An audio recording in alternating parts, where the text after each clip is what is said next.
Amit sewu ugi matur sugeng dalu mugi seger waras dulur kang kula tresnani seger raga waras jiwa kang utama. Assalamualaikum warahmatullahi wabarakatuh.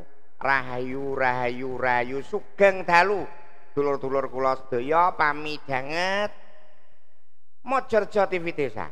Wangsul malih kembali lagi bertemu dengan saya John Deling.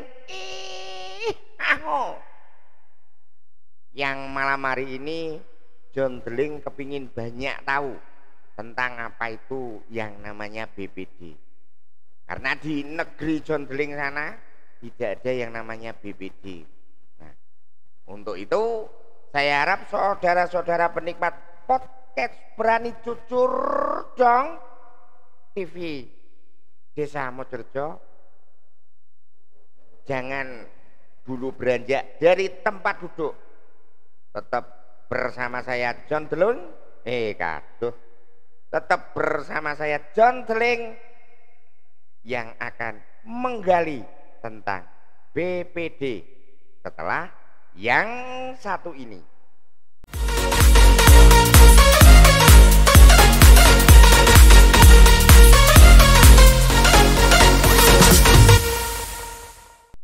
Seperti yang sudah John janjikan, dan hari ini benar-benar suatu kerahmatan yang harus kita syukuri, khususnya John Deling, karena John Deling hari ini sudah bertemu dengan Ketua BPD Desa Mojorejo, Bapak Solikin.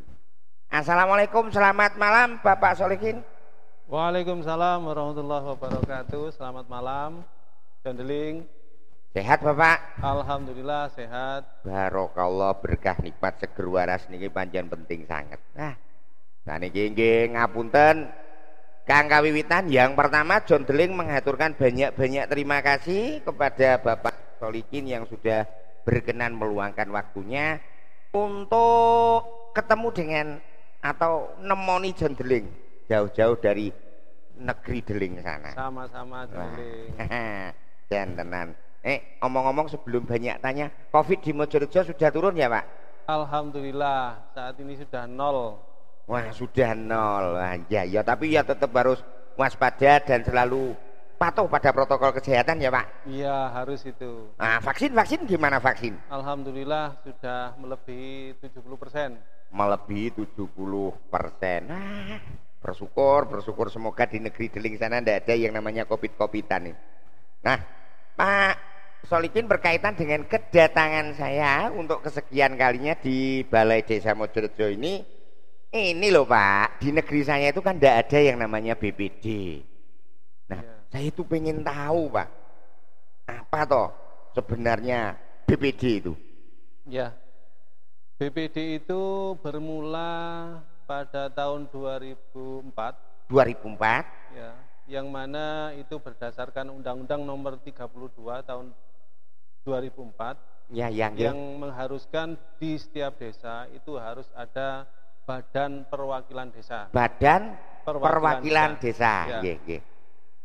Di dalam perjalanannya Badan Perwakilan Desa ini banyak menjadi masalah karena bukan menjadi solusi yang bermitra dengan pemerintah desa, tetapi banyak menjadi ganjalan sehingga bisa menjadi sandungan pemerintah desa di dalam melaksanakan tugas-tugasnya. Oh gitu. Nah itu kok bisa terjadi begitu tuh kenapa toh Pak? Ya, karena wewenang yang diberikan kepada Badan Perwakilan Desa pada saat itu sangat berbeda dengan saat ini. Dan saat ini BPD singkatannya pun juga berubah. Kalau dulu Badan Perwakilan Desa. Kalau sekarang menjadi Badan Permusyawaratan Desa. Wah, tempat berembuk ya Pak ya? Ya, itulah. Dan ini sesuai dengan peraturan Menteri Dalam Negeri nomor 110 tahun 2016 yang mengubah dari Badan Perwakilan Desa menjadi Badan Permusyawaratan Desa. Nah, ini bisa diadopsi di negeri Deling sana ini kayaknya. Kalau di pemerintahan negara ini MPR-nya apa DPR-nya, Pak? DPR. Oh, DPR-nya. Ya, DPR-nya desa itu adalah BPD. BPD itu ya, untuk berembuk menentukan keputusan itu. Nah, ini omong-omong Pak, ini bisa menjadi sangunya John Deling untuk di negeri Deling sana. Yang mendasari pembentukan BPD ini apa Pak ini sejarahnya?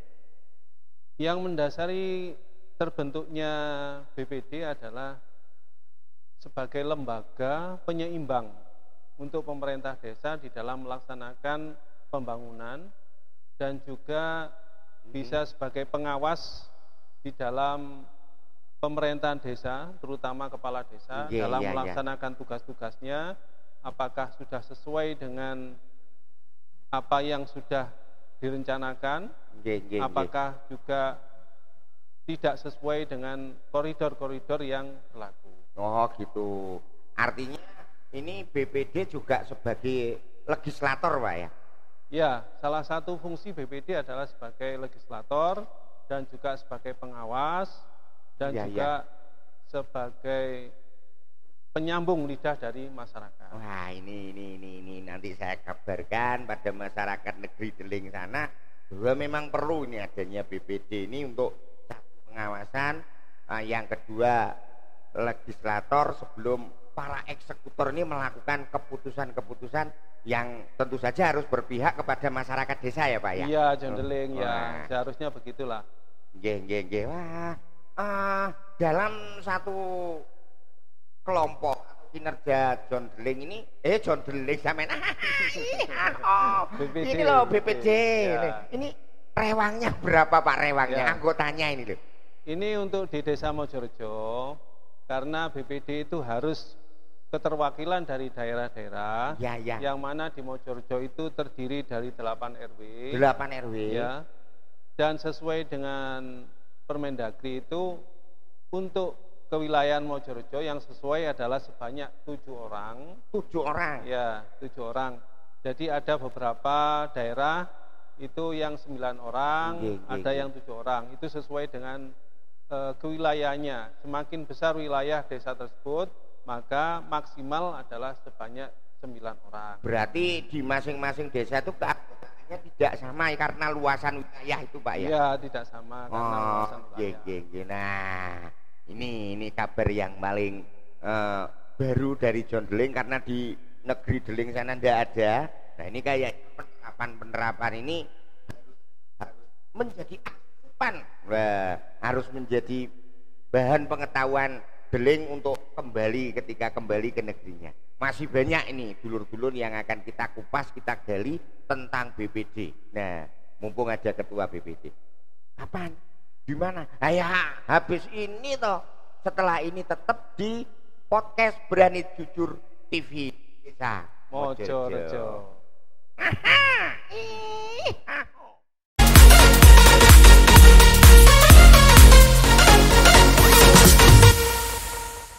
Balik lagi bersama saya John Deling yang akan menggali keilmuan.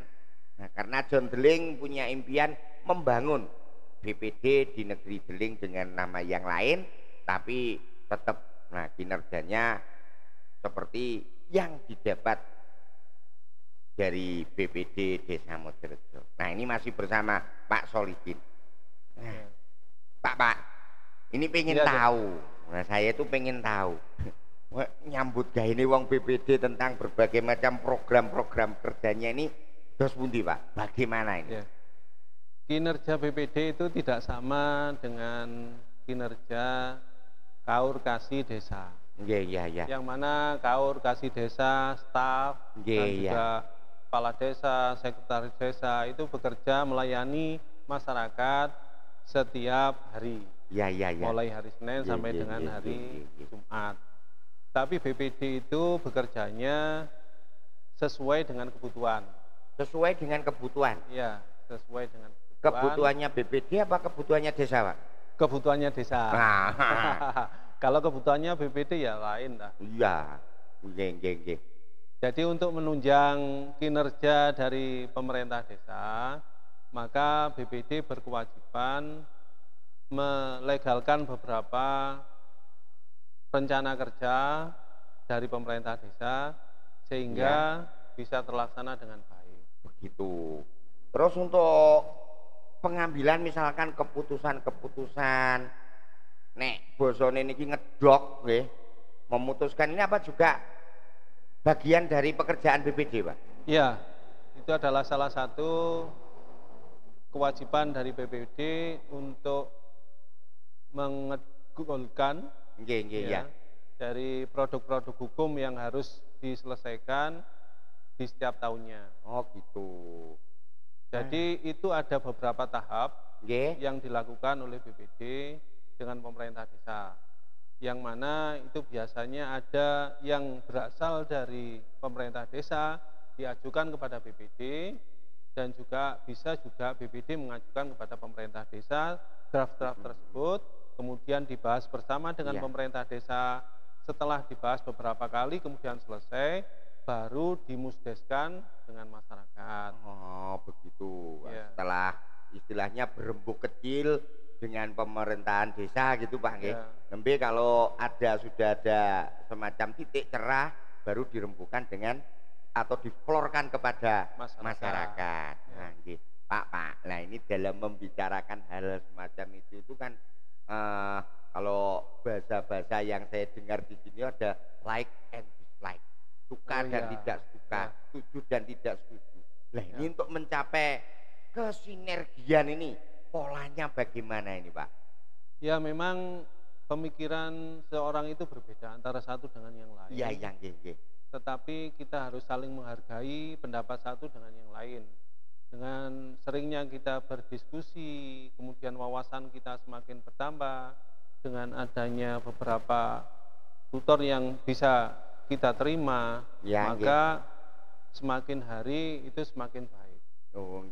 Jadi kita bisa menerima pendapat orang lain dan yang penting adalah kita harus mencapai kesepakatan yang merupakan hasil daripada musyawarah tersebut. Oh begitu.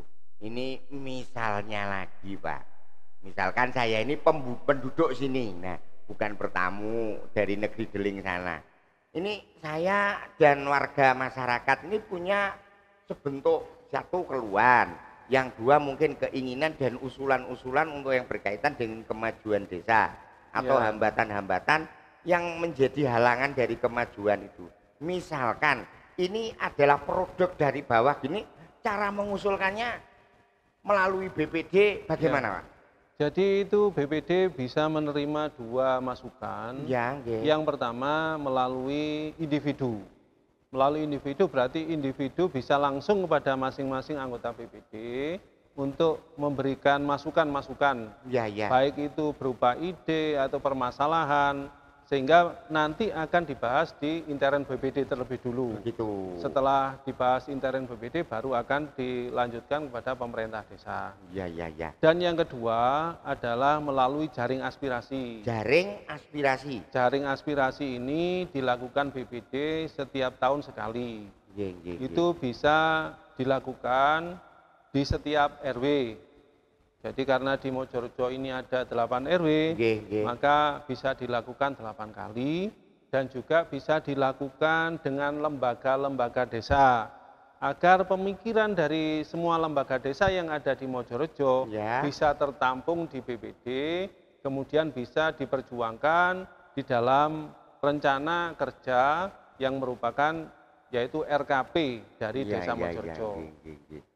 Nah terus kalau semacam filterisasi Pak, nah filterisasi kan zaman-zaman seperti ini kan yang namanya kepentingan itu kan sudah ada di pemikiran orang-orang, nah dari masing-masing pribadi. Ini caranya, nah ini kan ketua itu harus bukan saja pinter, cerdas, tapi kan yang dipentingkan itu bijaksana. Rumus dan resepnya ini gimana ini Pak Ketua? Ya kita harus sering berkomunikasi ya. Berkomunikasi antara satu dengan yang lain. Nah itulah nanti kita akan ketemu titik temu itu yang harus menjadi sesuatu hal yang kita perjuangkan. Iya. Karena mungkin menurut satu orang itu pendapatnya paling bagus. Tapi dengan orang lain itu berbeda, itu tidak bagus. Oleh karena itu kita harus mencari solusi yang paling baik, yang paling bagus untuk bisa dilaksanakan bersama-sama. Oh gitu, kalau di negeri saya itu namanya win-win solution, Pak. Oh ya, win-win solution. Nggih, bukan win-win arek etan kulon niku. Nah, wah, lagi kok ya jenengan ketoke kok yang ngasto cowek barang. Nah ini untuk apa toh Pak kok bawa cowek-cowek segala itu Pak? Oh iya, ini saya sebagai anggota BPD itu kan cuma sampingan Mas. Oh sampingan. Ya. Yang asli itu saya itu adalah pengrajin. Oh pengrajin. Ya, pengrajin home industry. Nggih. Jadi ada beberapa produk yang menjadi unggulan dari produksi saya yang mungkin bisa saya perlihatkan ya pada saat ini ya. Ya ditunjukkan ya, di bisa saya kamera. Tunjukkan di sini ada. Itu tapuan ya Pak? Iya, untuk ini kebanggaan atau kesenangan wanita, ibu-ibu. Oh, ya. Apa itu Pak? Ini namanya sutil glugu. Sutil glugu berarti ya, bahannya dari glugu, dari kayu klopo ya Pak? Ini bahannya dari kayu klopo, ya. Tapi ini yang kualitas yang terbaik. Iya. Nah, jadi ini yang look yang paling gelap ya, itunya look ini gelap. Ini kemudian di sini juga ada tempat sambal, ya. Tempat sambal, ya, bukan tempat alat membuat sambal tuh Pak ya? Oh ya, ini untuk menaruh sambalnya aja, oh, karena kecil. Iya. Ya. Kemudian yang atasnya ini juga ada cobek ya, cobek glugu juga. Cobek glugu. Ya, cobek glugu. Ini ada beberapa ukuran, mulai dari 25 cm, kalau yang paling kecil itu untuk tempat sambalnya adalah 10 cm. Iya. Nah, ini juga gitu, kualitasnya kualitas look yang paling bagus. Yang ini mungkin nanti bisa dipasarkan juga. Iya, nanti kan itu wah, harus saya pasarkan di sana untuk penambahan income. Nah itu yang sebelahnya itu kayu apa Pak kok lorek itu? Ini yang sebelahnya ini adalah kayu jati mas. Ya. Oh kayu jati mas. Ya kayu jati berapa mas. karat Pak? Ini kalau karatnya ini 100 ini. Oh iya ya. Kalau saya biasanya karatnya kalau emas 24 kok ndang iku sekarat Pak. Kalau ibu-ibu kan maksimal itu 24 karat. 24 karat. Iya ini 100 karat ini. 100 karat. Ini membuatnya di? Ini membuatnya ini prosesnya di Mojorejo juga. Di dalam jenengan? Ya. Waduh, tiba-tiba Pak Ketua BPD Juragan Cowek ini. Nah ini kalau Jeling ini mau membeli Pak untuk oleh-oleh, ini saya harus menuju kemana? Ya untuk oleh-oleh bisa menuju di RT 20. RT 20? RW 03, tepatnya nomor 9. Ya. Gang Mojoluhur. Gang Mojoluhur. Ya. Nama itu kan mesti ada toh Pak, misalkan saya lewat namanya ini apa gitu usahanya Pak? Ini namanya SS Craft. SS Craft? Ya. SS-nya itu apa? Bukan yang membuat jadi masalah itu Pak ya, oh, SS ya. itu? Bukan sabu-sabu ya? Oh bukan. Ya, tapi SS ini harapannya itu semua orang itu suka. Semua orang suka. Tapi nama aslinya adalah Setia Solikin. Setia Solikin, tak pikir Solikin super. Nah, bagian dari usaha sudah disampaikan, Pak. Ya. Niki lek harga koncoan. Nah, kalau kali jenengan iki sakniki lan konco. Niki regane pinten, Pak? Masing-masing ukuran ini, Pak. Oh, harganya ini variatif, Mas. Oh, variatif. Ya. Karena saya itu kan melayani mulai grosir sampai juga dengan ecer. Iya. Kalau nanti saya sampaikan yang ecer, nanti yang grosir juga kemahalan. Oh, kalau yang saya grosir sampaikan aja, grosir ya. Kalau yang grosir itu mulai dari harga 15.000. 15.000. Kemudian yang kecil itu harga 6.500 per biji. Per biji. Oh, tak pikir lek per lusin. Nah, matur nuwun sangat iki infonya. Juga yang mau ini loh, yang mau cari cowek untuk souvenir oleh-oleh ketika berkunjung ke Kota Wisata Batu, mampir ke Mojorejo. Ada SS Production yang memproduksi Sutil, terus Eros, nah ada juga Cowek dan sebagainya yang semuanya ini terbuat dari kayu, blugu dan jatiman. Ya Mas Jondeling, karena tadi waktunya mepet, jadi nggak bisa bawa semua karena produksi saya itu terlalu banyak. Ya. Jadi, disampaikan aja Pak, biar nanti saya catat. Ya mulai dari telenan kayu pinus. Telenan itu apa tuh? Telenan itu tataan yang biasa untuk iris-iris. Oh, G. Kemudian juga centong. Ini kan cuma tadi biar nggak terlalu banyak, saya ambilkan contoh saja. Nanti kalau lebih jelasnya itu bisa dilihat di SS Craft. Ya, itu barang-barangnya ada di sana semua. Nah, ini ngomong-ngomong Pak, pengrajinnya masyarakat lokal atau jenengan dan keluarga?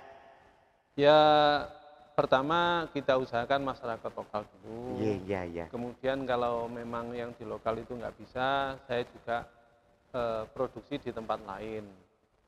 Kebetulan karena saudara saya itu ada di tempat lain, juga di sana juga saya kasih pekerjaan. Oh gitu, berarti menciptakan lapangan kerja baru. Iya. Nah, dan tenan. Semakin kesini semakin asik dulur-dulur ya, perbincangan diselingi juga dengan sajane rada izin tawa dagangan, tapi itu harus dilakukan karena ini juga untuk penunjang kelancaran dari UMKM. Jangan kemana-mana dulu, tetap di TV Desa Mojorejo Podcast Berani Jujur bersama saya John Deling. Sesaat lagi.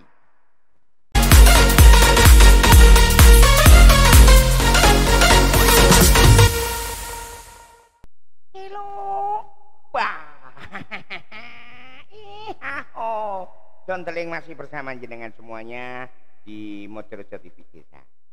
Nah ini kita lanjutkan lagi ya Pak. Ya John Deling. Di dalam rumusan-rumusan, di dalam keputusan-keputusan yang sudah disetujui. Nah ini di dalam perjalanannya ini tentang yang terrealisasi ataupun yang belum tercapai itu kira-kira persentasenya gimana Pak untuk Desa Mojorejo? Untuk Desa Mojorejo saat ini di dalam melaksanakan APBDes itu masih kisaran 80%. Wah, di atas separuh Pak ya? Ya, sudah di atas separuh. Iya. Nah itu kalau memang pada rancangan tahunan atau 5 tahunan itu tidak ada yang belum tercapai, maksudnya belum sempurna. Ini adakah solusi-solusi yang sudah disiapkan oleh BPD dan pemerintah desa? Ya, karena pemerintah desa Mojorejo pada saat ini dipimpin oleh Bapak Rujito selaku kepala desa, itu mempunyai RPJMdes. RPJMdes. Apa itu Pak? Nah, RPJMdes adalah rencana ya pembangunan ya jangka panjang, terutama selama 6 tahun dari pemerintah Desa Mojorejo selama dipimpin oleh Bapak Kepala Desa yaitu Bapak Rujito. Itu ada beberapa hal yang sangat signifikan, terutama yaitu pembuatan KIPT. Ya, kawasan ekonomi terpadu. Ya, yang itu akan menggunakan lahan dari tanah bengkok Desa Mojorejo yang merupakan tanah emas lah katakanlah, karena berada di pinggir jalan poros Kota Batu dan luasannya kurang lebih sekitar 2 hektar. Nah model dan bentuknya Pak? Inilah yang menjadi proyek yang sangat besar karena luasan tanah tersebut sekitar 2 hektar. Kemudian bagaimana cara untuk menjadikan proyek KIPT ini menjadi PADes Desa Mojorejo yang bisa menunjang pembangunan di Desa Mojorejo. Menjadi produk asli atau penghasilan asli desa ya Pak ya? Ya, penghasilan desa. ternyata yang dibahas, yang digagas selama 6 tahun ke depan ini bukan main besarnya. Nah ini ya tidak luput dari dukungan masyarakat nih Pak ya. Nah ini ke depan ini harapan BPD mengenai masa depan Desa Mojorejo ini bagaimana Pak? Ya, harapan kami untuk pemerintah Desa Mojorejo itu bisa meningkatkan PADES karena tidak menutup kemungkinan anggaran yang dari pusat yang berupa DD, dana desa ataupun PAD itu dikucurkan terus-menerus. Kalau nanti Desa Mojorejo sudah bisa mandiri dari PADES, misalnya dengan semua aset desa yang dimiliki dan juga BUMDes yang berjalan, kemudian KIPT mungkin juga berjalan, maka dengan PADES yang cukup besar, maka diharapkan pemerintah desa itu bisa melaksanakan dan juga membiayai dari APBDes itu dengan sendiri. Ya, begitu ya. Untuk kedepannya begitu. Jadi menjadi desa mandiri paling tidak itu Pak harapannya. Ini Pak masih kan ya John Deling ini tahu di wilayah kita ini ya memang alhamdulillah tadi disampaikan sudah 0% untuk kasus Covid juga vaksinasinya sudah mencapai 80%. Nah ini mumpung kita ketemu juga bersama teman-teman dari Mojorejo TV Desa, ini mohon Pak disampaikan himbauannya kepada masyarakat, ben sadar tentang prokes, bersadar tentang bahwa vaksin itu adalah kebutuhan. Monggo Pak, monggo. Terima kasih John Deling. Saya berpesan kepada semua warga dan masyarakat Desa Mojorejo, walaupun sudah bervaksin, kami harapkan untuk selalu melaksanakan prokes. Walaupun saat ini sudah 0%, harapannya prokes tetap dijalankan. Dan bagi warga yang belum melakukan vaksinasi, diharapkan untuk segera bisa melaksanakan vaksinasi. Harapannya ke depan mudah-mudahan tidak terjadi lagi lonjakan COVID di Desa Mojorejo. Amin ya rabbal alamin. Amin ya rabbal alamin. Wah, Pak Solikin matur nuwun sangat, ini John Deling sudah diberikan sama-sama kesempatan duduk bersama. Mohon maaf John Deling ini banyak menggali karena memang di negeri Deling sana tidak ada Pak, belum ada. Dan ini rencananya akan jadi oleh-oleh. Nah semoga nanti apa yang saya dapatkan ini saya sampaikan ke teman-teman saudara-saudara saya di negeri Deling sana, ben gawe koyok ya semacam BPD. Terima kasih Pak Solikin, mohon maaf atas segala kekurangan dan kesalahan John Deling. Ini kembali kepada pemirsa podcast Berani Jujur Dong. Nah terima kasih banyak juga sudah bersama kami. Jangan lupa sambil nonton, sambil ngelmu, ini sakripnya untuk saya dan kawan-kawan. Jangan lupa juga ikuti terus tayangan dari Mojorejo TV Desa. Saya John Deling, matur nuwun sangat, terima kasih banyak, mohon pamit. Wassalamualaikum warahmatullahi wabarakatuh.